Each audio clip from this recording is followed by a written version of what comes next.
Hey guys, this is Kerry Martell here for the Yamhill Advocate, and I want to show you something. I'm immortalizing this so people can understand that there's other media, the so-called traditional media here in Oregon, that are just outright lying to people.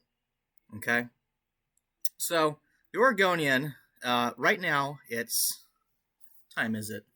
It's 12:02 p.m. on Wednesday, November 9th. The Oregonian has claimed that Measure 1114 has passed. Now, this measure is bad. It basically allows the state police, which is controlled by an appointee, a superintendent appointed by the governor, by the way, just so that you're aware. It's not your local police department that's going to be involved in this, specifically the state police, not officers. It's mostly going to be civilian administration, really. They can deny your gun permit if they think that they just don't want to give it to you. The best is what it comes down to, right? There's a bunch of loopholes and hurdles.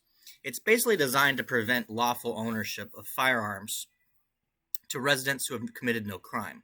That's what the thing's designed for. It also is going to outlaw any magazine that holds more than 10 rounds, which is pretty much every handgun ever made, okay? Even small ones hold at least 10 rounds. So if you got more than 10 rounds, it's more than 12 rounds, I should say. In any case, they're claiming that this measure passed, and that's the point I'm trying to bring up here. They're also calling the election. They're also calling the election for Tina Kotek. So look over here. Tina Kotek is the new governor of Oregon, as you can see. Posted 39 minutes ago. Okay, this is what they've decided to post. Now, let's go look at the actual election results here. Look at what's reporting. We've got less than 50%, okay, 49.74%. Less than half of all the ballots that could potentially be counted have been counted. Now, for people unfamiliar with the state of Oregon, it is exclusively mail-in ballots. So you can drop your ballot off at a ballot box as the fastest way for them to be counted. But you can also just put them in your mailbox, and you can do it literally up to Election Day. You can put it in the mailbox and then have to rely upon the post office to deliver it. And it can take up to 2 weeks for the post office to actually deliver the ballots. So realistically, it's not until the 30th that the election can really be certified in the state of Oregon. Now, this is a very controversial system. It's ripe for election fraud because, the controlling supermajority party in the state of Oregon, the Democrats, they could hypothetically pump the numbers. They could hypothetically do that.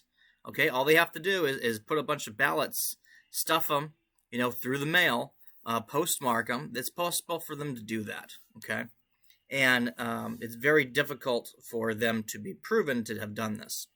But nevertheless, entirely possible if this is a genuinely fair election, that it should still be possible for Christine Drazan and for these measures, by the way, to have failed.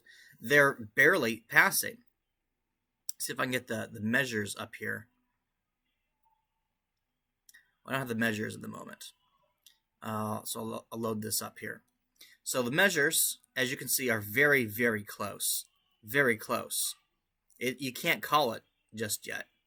I mean, I suppose we can call this one. This one's probably going to pass, which honestly is kind of irrelevant. Measure 1112, amends Constitution, removes language allowing slavery, involuntary servitude as punishment for crime. Doesn't matter. So the reason this became a big deal is because there's a group of social activists involved in the defund the prisons movement.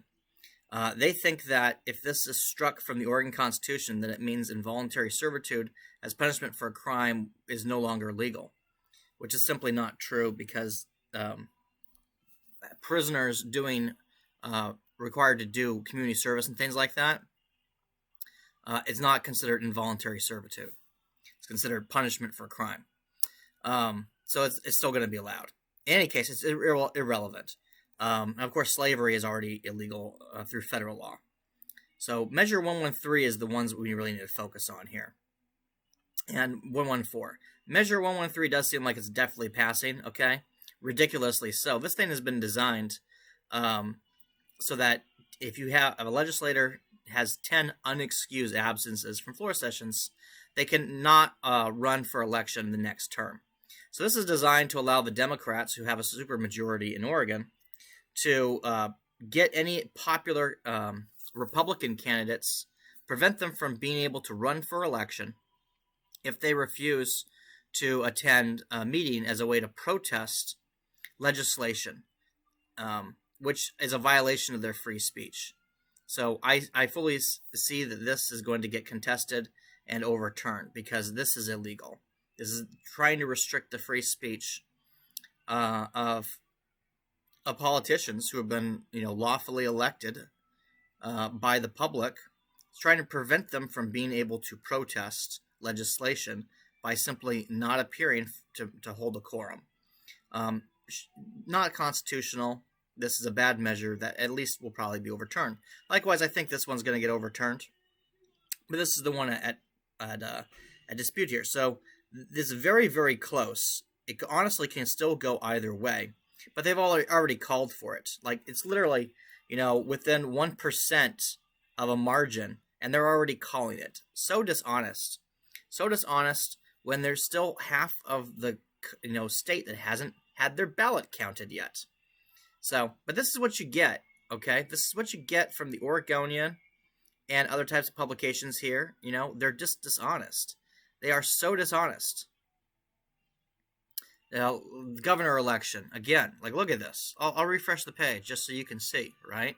There's absolutely no reason for them to be calling this when it's so close. It is so close. It's been 2% margin, okay? And half have still not voted yet, or at least they haven't had their ballots counted yet, right? Half the state hasn't had their ballot counted yet. They're already calling the election. What do they know that we don't know, right? So maybe they do know something that we don't know. What is kind of frustrating, though, is within this margin, if people who had voted for the Constitution candidate and for the Libertarian candidate, if they had voted for Christine Drazan, then Christine Drazan would be way up, right? And probably would be winning, to be honest. Especially if some of these Republicans who voted for Betsy Johnson basically threw their votes away. Christine would be up. So, anyway, I'm immortalizing this because it's just so dishonest that the Oregonian is calling the elections when they know full well how the system in Oregon works, that it's not fully decided on election night based upon how the voting system in Oregon works. So they should have no business calling the election so soon. All right, guys, see you in the next video.